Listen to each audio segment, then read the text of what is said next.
Welcome to the Deep Dive. We are really thrilled to have you here with us today. Absolutely. Whether you are, listening on your commute or maybe getting some work done around the house or just sitting down with a cup of coffee, we have a pretty profound journey mapped out for you. We really do.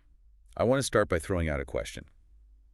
It is the core question that is going to drive basically every single minute of our conversation today. Right. And the question is this: how can you abide in the holiest of all, God's immediate, unfiltered presence through Christ on a daily basis? Not just on a Sunday morning. Exactly. Not just when the music is perfectly swelling in church and not just after you die, but on a chaotic, random Tuesday morning. It really is the ultimate question of the spiritual life, isn't it? Yeah. I mean, it's everything. And to answer it, we are going to be relying entirely on the profound insights drawn from Andrew Murray's absolute masterpiece on the book of Hebrews. It's titled The Holiest of All. Such a powerful book. It is. Murray wrote this late in the 19th century, but when you read his commentary, it feels like he is diagnosing the exact spiritual fatigue so many people are experiencing right this very second. Totally. He wrote it with a singular, relentless purpose in mind. Which brings us to our mission for this deep dive.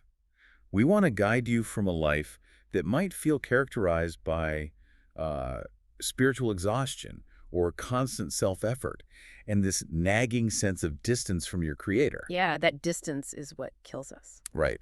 We want to guide you away from that and into a daily, uninterrupted experience of the heavenly life right here on earth. That's the promise. If you have ever felt like you are just constantly striving, like pedaling a spiritual bicycle uphill, but never really arriving at a place of deep, abiding peace, then this conversation is custom tailored for you.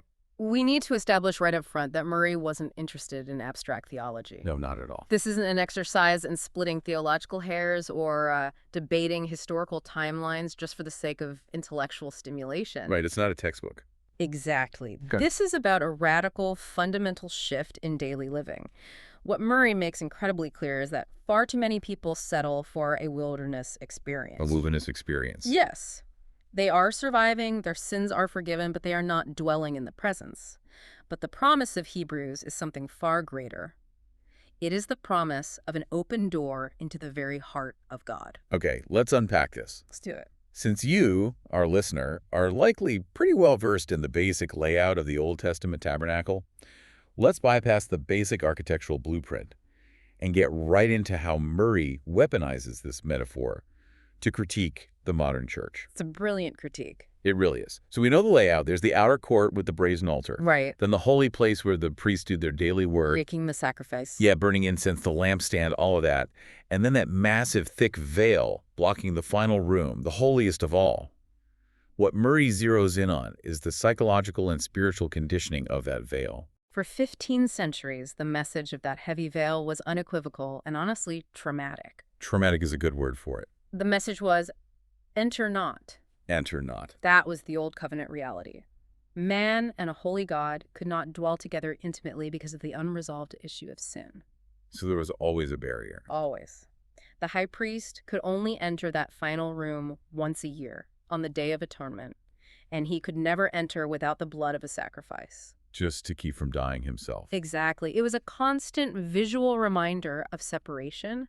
It taught a vital lesson about the holiness of God, yes, but it also cemented a consciousness of deep, unbridgeable distance. Right, like God is in there and you are out here. Precisely.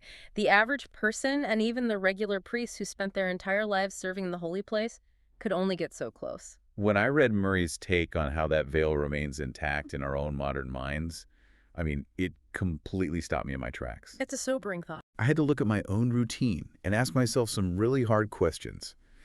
Because Murray argues that thousands of years after the cross, a massive portion of Christians are still living their daily lives as if that thick veil is fully intact. Yes, living in old covenant reality. They live almost exclusively in the outer court. They are deeply relieved that their sins are pardoned at the altar, but they pitch their tent right there and just stop. They settle for pardon without presence. Exactly. Yeah. Or maybe they press into the holy place, which Murray equates to doing all the right religious activities, serving, reading, praying. The daily ministry. Right. But they are still living with a psychological veil between them and God.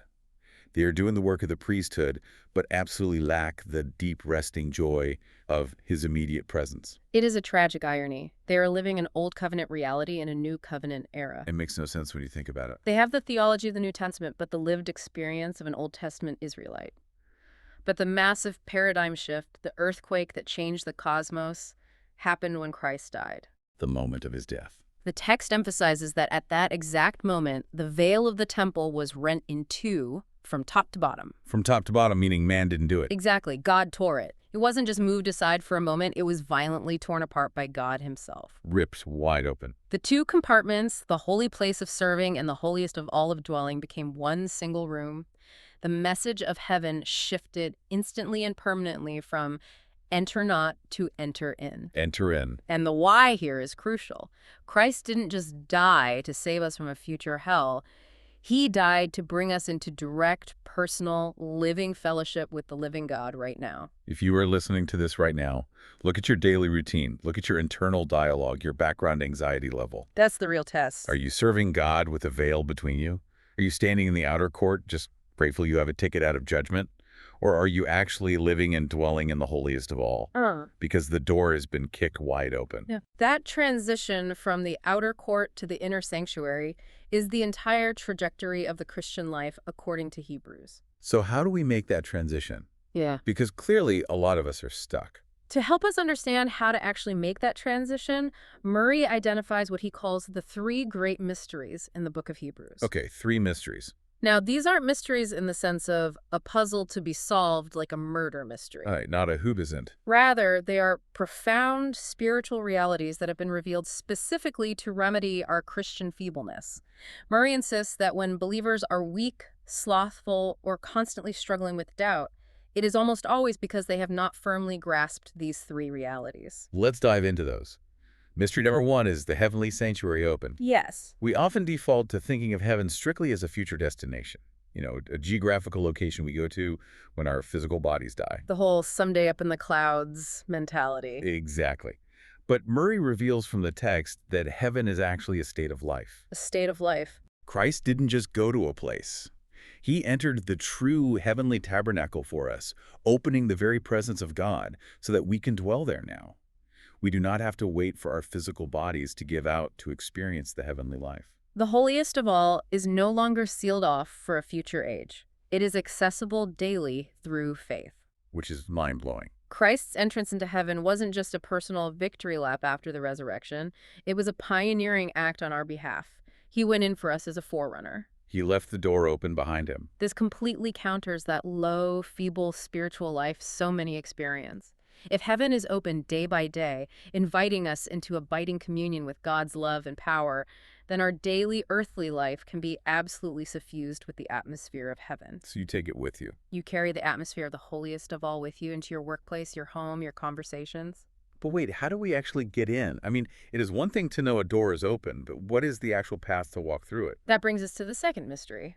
Right. Mystery number 2, the new and living way. The writer of Hebrews says this way was dedicated for us through the veil, that is to say, Christ's flesh. Christ's flesh. I want to use the analogy of a pioneer here. Imagine a dense, terrifying, completely impassable jungle. Yeah. You could never get through it on your own. You'd be torn apart. But a pioneer goes ahead of you, taking the blows, hacking down the thicket, bleeding, and blazing a clear trail all the way to the other side. He takes the brunt of it. You still have to walk the trail, but the impossible barrier has been broken. If we connect this to the bigger picture of what Murray is saying about Christ's flesh, the pioneer analogy works perfectly. Yeah. Murray elaborates heavily on what that new and living way actually looks like in daily practice. It is the path of self-sacrifice and perfect obedience. Self-sacrifice. When Christ came in the flesh, he yielded his will entirely to the Father, even unto death. He denied the flesh. That was the hacking through the jungle. So he carved the path of obedience. Yes, we follow him on this new and living way, not by engaging in legalistic striving or trying to follow a massive list of external rules. We walk the path by yielding to his path. By yielding. We walk it by denying our own self-will and surrendering entirely to God. But the text specifically calls it a living way.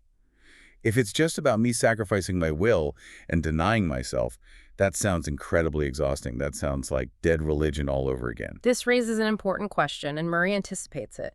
It is called a living way because it isn't a dead legal requirement. Okay. You aren't doing the hacking. It is energized by the very resurrection life of Jesus. He actually supplies the strength to walk the path he opened. Oh, wow. When you yield your will, you aren't left in a void. You are immediately filled with his living power to walk the path. You are being carried along the trail he blazed. Which brings us to mystery number 3. And I honestly think this is the linchpin of the whole book of Hebrews. It really is. Murray identifies this as the most crucial piece of the puzzle. Jesus as the high priest dispensing heaven. The text introduces us to Jesus as a high priest after the order of Melchizedek. Melchizedek. And I want to spend some time here because we read over that name, Melchizedek, and our eyes just glaze over it. It sounds like archaic trivia. It does to modern ears. But to a first-century Jewish reader, bringing up Melchizedek was an intellectual and theological earthquake. It truly was an earthquake. The Jewish readers of Hebrews were facing immense persecution, and they were deeply tempted to abandon Christianity and go back to the visible, tangible, historical rituals of the Aaronic priesthood. Because it felt safe. It felt established. Yeah. They had the temple, the vestments, the lineage. Hebrews counters this by reaching all the way back to Genesis 14, before the law, before Aaron, to this mysterious figure of Melchizedek who blessed Abraham. Right, and what I love about how Murray breaks this down is the focus on lineage. The genealogy. The entire Levitical priesthood, the order of Aaron, was entirely based on genealogy. You were a priest because your dad was a priest. And his dad was a priest. It was a fleshly, earthly lineage. But Melchizedek steps onto the pages of Genesis with no recorded father, no mother, no genealogy, no beginning of days, and no ends of life. He just appears. He is a priest purely by the inherent dignity of his person. So when the writer of Hebrews says Jesus is a priest after the order of Melchizedek, they are saying Jesus doesn't need an earthly lineage to qualify him. What's fascinating here is the absolute contrast between Aaron and Melchizedek. Aaron's priesthood was characterized by temporary, repeated acts. The daily grind. He had to keep offering sacrifices day after day, year after year, because the blood of bulls and goats couldn't permanently change the human heart. It just rolled the debt forward. Exactly. And the priests kept dying. They had to be replaced constantly. But Jesus is a priest forever. Forever. The text uses a phrase that is absolutely central to Murray's entire thesis. The power of an endless life. The power of an endless life. Jesus maintains our fellowship with God not through external, repeated rituals, but with an indestructible, unceasing, endless life force. He breathes his own heavenly life into us via the Holy Spirit. Yes. He doesn't just sit up in heaven on a throne, passively watching us struggle. He actively ministers the blessings of the heavenly sanctuary directly into our hearts. He is an active high priest. Because his life is eternal and unbroken, our fellowship with God can be unbroken too. He imparts the Spirit of heaven into us so that our daily earthly conduct actually reflects the heavenly reality. This was the exact encouragement the persecuted Hebrew believers needed. They didn't need a new set of rituals. They needed to know that their high priest was actively, permanently mediating an indestructible life to them, no matter what their earthly circumstances looked like. But to really step into that access, to walk through that torn veil and experience this endless life, we have to talk about something that can make modern listeners a bit uncomfortable. The blood. Yeah, it is the absolute bedrock of everything Murray is discussing. The text talks about having boldness to enter the holiest by the blood of Jesus. The Greek word used there is parrhesia. Parrhesia is a brilliant word study. In ancient Greece, it was originally a political term. A political term? Yes. Yeah. It referred to the democratic right of a full citizen to speak freely and openly in the public assembly without fear of reprisal. It meant unhindered, confident speech. I find that so incredibly empowering. The writer of Hebrews takes this Greek political concept of absolute civic freedom and transfers it to the throne room of the universe. It is staggering. But it's so important to emphasize that this boldness, this parrhesia, is not a subjective feeling. It is not emotional hype. Not at all. It isn't about working yourself up into a state of spiritual frenzy so you finally feel bold enough to talk to God. That is a vital distinction Murray makes. Boldness, in this context, is the objective right of access. Objective, meaning it's true whether you feel it or not. Exactly. It is a legal, spiritual reality secured by the infinite worth of Christ's blood. When Murray talks about the blood, he is talking about the fact that Christ's sacrifice removes every single vestige of sin from God's sight. Every vestige. The blood shed on earth secures the entrance. The blood presented in heaven cleanses our conscience. And Murray poses a question to the reader that is profoundly convicting. He asks, which is greater in your sight, your sin or the blood of Jesus? But let me push back on that for a second, because it is very easy to say the blood is greater than my sin intellectually when we are just having a conversation here. Sure. But what about the believer who has fallen into the exact same habit, the exact same failure for the 20th time this month? The repetitive cycle. Right. How does Murray suggest they find the objective boldness to walk back into the holiest without feeling like an absolute fraud and hypocrite? It is the ultimate struggle of the believer's conscience. Murray's answer is that if your sin is greater in your sight than the blood, you will hang back in the outer court, paralyzed by guilt and unworthiness. You'll just sit there in shame. You will feel timid. But Murray argues that this timidity actually dishonors the blood. Dishonors it. Yes, because it subtly suggests that the blood of the Son of God wasn't enough to cover that 20th failure. It suggests your sin is more powerful than Christ's sacrifice. Wow. To enter with parrhesia doesn't mean you aren't grieved by your sin. It means you recognize that the blood has objectively answered for it. You entered boldly, not because you were flawless, but because the blood has made you perfectly fit for his presence despite your flaws. That reframes repentance entirely. It does. It isn't groveling in the outer court hoping God will let you back in. It is boldly stepping into the holiest to receive the mercy and grace to overcome the failure. You have the right to be there. And that leads right into how the blood actually impacts us internally. The text says the blood cleanses the conscience from dead works to serve the living God. Dead works. I always used to think of dead works as just blatant, obvious sins, stealing, lying, whatever. But Murray clarifies that dead works are actually our own fleshly attempts to please God. Yes. Dead works are all the exhausting religious self-effort we engage in, trying to earn our way into the inner room. Like we're trying to pay an entry fee. Exactly. It is the philanthropy done to assuage guilt, the prayers said just to check a box, the moral striving done in our own strength. The blood cleanses our conscience from the need to do any of that. It frees us from the treadmill. It frees us to serve God naturally and joyfully, not out of a desperate attempt to tip the cosmic scales in our favor. Here's where it gets really interesting, because this brings us to the core mechanism of how this all actually functions in our biology and psychology. The mediator of the new covenant. The new covenant. Under the old covenant, the law was entirely external. It was written on tablets of stone. Outside of the person. It told the people exactly what to do. Thou shalt not. But it gave them absolutely zero inner power to execute it. None. The result. Murray quotes the bleak assessment from Hebrews. They continued not. They failed. The old covenant demanded holiness, but couldn't supply a single drop of it. But in the new covenant, something entirely different happens. The high priest takes that law and writes it in our hearts. Exactly. Yeah. God doesn't just lower the bar. He doesn't say, well, you guys couldn't handle the stone tablet, so let's just make holiness optional. No. The standard remains. No. He supplies the holiness inwardly. By writing the law on our hearts, he actually changes our fundamental desires. He changes what we want to do. He makes doing his will our natural delight.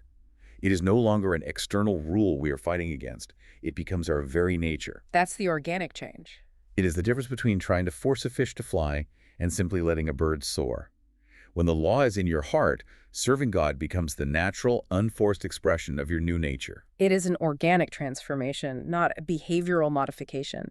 And because we have this blood that provides objective parrhesia, and we have this new and living way that has been hacked through the jungle, and we have this great high priest operating in the power of an endless life who writes the law in our hearts, the book of Hebrews reaches a massive pivot point. The turning point of the book. Murray identifies Hebrews 10.19 to 22 as the hinge of the entire letter.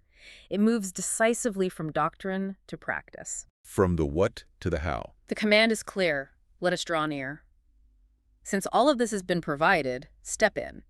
And Murray lays out from the text 4 specific conditions, or 4 marks, of the true worshiper who is drawing near to dwell in the holiest. Let's break those 4 marks down meticulously, because this is where the rubber meets the road for you in your daily walk. Absolutely. The first mark of someone drawing near is having a true heart. According to Murray's deep dive, a true heart means total consecration. Total consecration. It isn't about achieving flawless perfection. It's about being entirely yielded. It means giving up your own will, despairing of your ability to save yourself, and desiring God above absolutely everything else. Above everything. It is handing over the keys to every single room in your house, including the closets you don't want anyone to see. If we hold anything back, the heart is not true in the biblical sense. It's divided. Right. The second mark is fullness of faith, which Murray so carefully contrasts with fullness of feeling. Such a huge difference. We have to understand faith as the sense of the unseen, as Hebrews 11 later describes it. Faith functions as a spiritual organ of sight. When we draw near to God, we must do so in what Murray vividly calls bare, naked faith. Bare, naked faith. I love that phrase, but it is brutal in practice. It really is. Bare, naked faith means we reckon that Jesus takes us into the holiest, even if our emotions don't immediately register a single change. Regardless of what we feel. You might step into your morning prayer time, fully consecrated, trusting the blood, and feel absolutely nothing. Just silence. No goosebumps, no sudden emotional high, no tears of joy. Just silence. Fullness of faith says, I am in the holiest of all right now, because the objective reality of the blood and the intercession of the high priest, completely regardless of what my nervous system is telling me. That is profound because modern culture, and often modern church culture, trains us to tie our spiritual success directly to our emotional state. If we feel good, we must be doing it right. Exactly. If we feel good, God is near. If we feel dry, God is distant. Murray completely severs that tie. The holiest of all is a realm of faith, not a realm of sensory feedback. So we have a true heart and fullness of naked faith. Mhm. The third mark is a heart sprinkled from an evil conscience. The sprinkled heart. This connects right back to what we were saying about the believer who fails for the 20th time. You cannot have fellowship with God if you are actively paralyzed by guilt and remorse. It creates a wall. An evil conscience acts like an invisible, impenetrable barrier. But when your heart is sprinkled with the blood, you live in the reality of absolute, objective forgiveness. Objective forgiveness. You live free from that crippling, suffocating sense of constantly being on trial before a disappointed judge. And the fourth mark grounds all of this soaring theology right back into the physical reality of our body. Oh, this is the practical part. Yes, a body washed with pure water. This indicates that abiding in the holiest isn't just a mystical internal attitude that floats above reality while your actual life is a mess. It's not just in your head. It extends to the physical body and daily conduct. It encompasses what you eat, how you sleep, how you work, what you look at on your phone, and how you manage your relationships. It is practical, gritty holiness. Murray pulls no punches here. He notes that without clean hands and a willingness to actively put away known sin in our physical lives, that perfect, cleansed conscience cannot be fully enjoyed. They are linked. You can't actively engage in physical bodily rebellion and expect to enjoy the psychological peace of the holiest of all. There must be harmony between the inner spiritual reality and the outer physical life. Which brings us to the ultimate question of application. You mentioned earlier the chaos of a Tuesday morning. How is this sustained? Right. Let's paint the picture. Please do. It is 8:20 a.m. on a Tuesday. Your inbox has 40 unread urgent emails from a boss who is breathing down your neck. Classic Tuesday. Your kid just spilled a full cup of grape juice all over their school backpack. The sticky kind. You are already 10 minutes late. The dog is barking, and your spouse is annoyed. How on earth do you abide in the holiest in that exact moment? What does it practically mean to exercise bare naked faith while you are scrubbing grape juice out of canvas? Murray points us to a concept found earlier in Hebrews chapter 4, entering the rest of God. The rest. This is the secret to daily abiding, especially in the chaos of a Tuesday morning. This rest is described as an abiding Sabbath. It absolutely does not mean you stop going to work, ignore the spilled juice, or stop fulfilling your It responsibilities. is not apathy. No, it means you cease from your own spiritual self-efforts to manage your inner peace. In that moment of chaos, the fleshly reaction is panic, anger, and a desperate attempt to control the situation through sheer force of will. Yes, the white-knuckled grip on my morning. Exactly. Entering the rest means that right there, with a wet towel in your hand, you make a psychological and spiritual pivot. A pivot. You internally yield the situation to God. You cease trying to manufacture your own patience. The text uses the analogy of Joshua. Moses brought the Israelites out of Egypt, but Moses represents the law. The rules. The law couldn't bring them into the promised land. Joshua had to bring them in. In the same way, we must trust Jesus, our spiritual Joshua, not just to have brought us out of the penalty of sin at salvation, but to actively bring us into the promised land of his presence, right in the middle of that messy kitchen, and keep us there by his power. He does the keeping. You say, Lord, I have no patience for this, but I yield to your endless life within me to handle it. I love that distinction. Moses gets you out of bondage, but Joshua brings you into the rest. And there is a profound dynamic from the text that really highlights how this works in time. It is the relationship between the once for all and the forever. That's a key tension. Christ died and entered the heavenly sanctuary once for all. It was a definitive, completed historical act that secured a forever salvation. It is fit. For you, the listener, Murray suggests that you must take a definitive, once-for-all step of faith. You have to make a conscious, decisive choice to step out of the outer court and enter the holiest, trusting completely in Christ's finished work. And that one definitive step leads to a forever experience of abiding continually. It is the union of a single, bold act of faith with a continuous, lifelong posture of trust. But we have to address the elephant in the room. Okay, the elephant. If we have taken that step, if we are dwelling in the holiest of all in this abiding rest, why is life still so hard? That's the question everyone asks. If I am in the inner sanctuary with God, shouldn't my inbox be manageable? Shouldn't my kids be perfectly behaved? Why do we still face immense challenges, pain, physical illness, and massive resistance? It is the ultimate question of theodicy on a personal level. If I am hidden in the holiest, why did I just get a terrible diagnosis? Why did I lose my job? Hebrews chapter 12 addresses this directly through the concept of the patience of hope and the reality of chastening. If we connect this to the bigger picture of a believer's development, we see that trials and chastening, which we can understand as divine discipline, training, or child rearing, are not signs that you have been kicked out of the holiest. They are punishments. They are not signs that God is angry with you or has rejected you. It is exactly the opposite. Hebrews says God chastens those he loves. They are signs of loving fatherly training. And the goal of this chastening is highly specific. Murray emphasizes that God is not punishing us for past sins. Christ already bore that punishment. The debt is paid. God is using the friction of daily life, the difficulties, the crushing disappointments to make us partakers of his holiness. He uses the trial to break down our stubborn self-will and conform us to the image of Christ. And how do we survive that training? We run the race with endurance, not by staring at the obstacles, not by obsessing over the injustice of the trial, but by looking away from our struggles and looking directly at Jesus. The pioneer and perfecter. You maintain your position in the holiest by keeping your eyes locked on the high priest, who is mediating the grace you need to endure. It changes absolutely everything when you view a difficult season. A brutal Tuesday, a month of illness, a year of financial stress. You view it not as a failure of your faith or an abandonment by God, but as the exact curriculum God is using to deepen your capacity for his holiness. It is a curriculum. He is expanding your spiritual lungs so you can breathe the air of the holiest of all more deeply. And that leads us to a fascinating paradox in the text that Murray highlights brilliantly. The paradox of worship and witness. Yes, we are called to worship within the veil, in the quiet, hidden presence of God, for we are simultaneously called to witness without the camp. This is beautifully unpacked in Hebrews 13, and it is crucial for ensuring this deep dive doesn't just promote a selfish mysticism. Just floating away from reality. We have an inner life that is hidden with God and an outer life that is lived in the gritty reality of the world. To understand without the camp, we have to look at the crucifixion.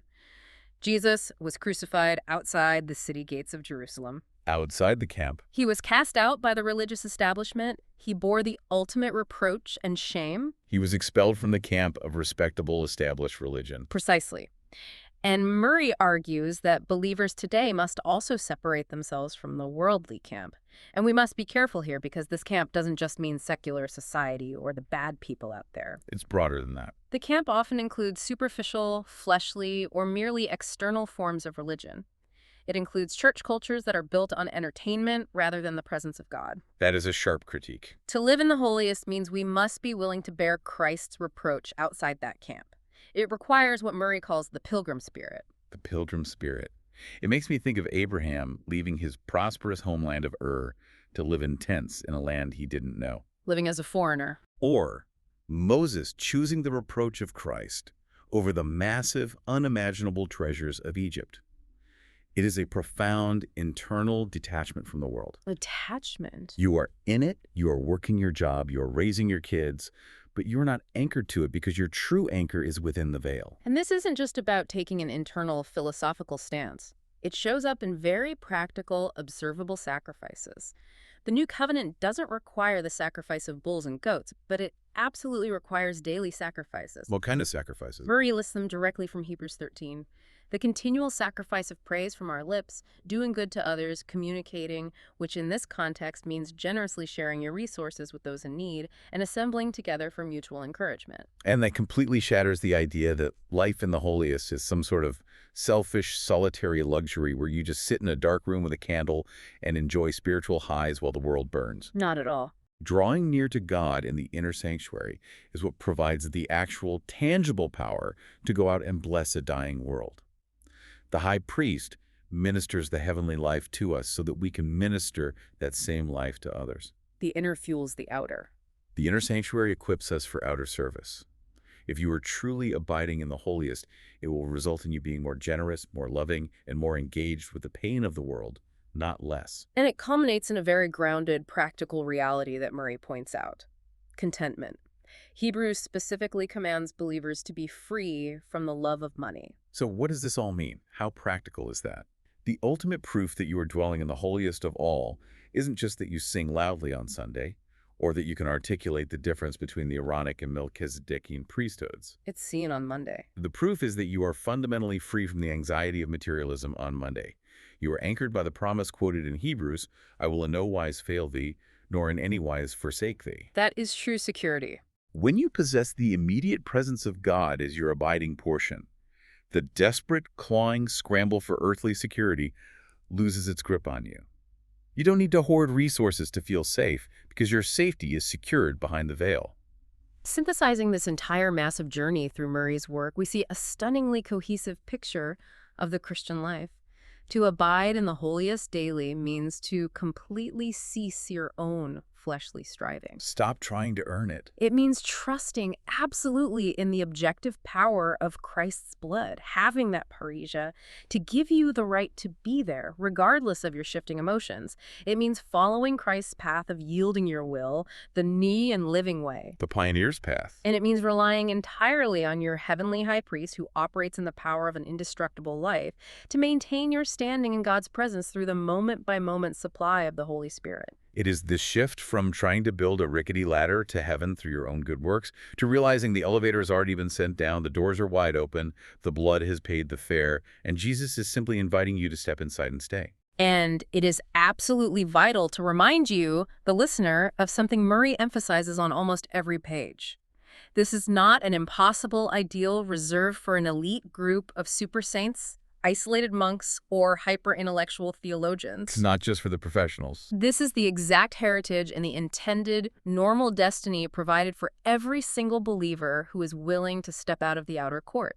The blood was shed for you. The veil was rent for you. For you specifically. The high priest intercedes specifically for you. The only requirement is the willingness to yield entirely and trust fully in what has already been accomplished. That is a perfect grounding place to land.